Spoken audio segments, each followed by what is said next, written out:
नमस्कार दोस्तों, आप सभी का स्वागत है इस खूबसूरत सी संगीत की वीडियो में।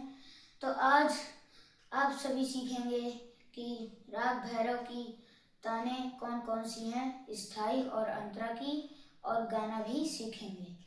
तो सबसे पहले हम आरोह अवरोह और पकड़ से चालू करते हैं। सा रे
अगर मुझसे कोई गलती हो तो मुझे माफ करें।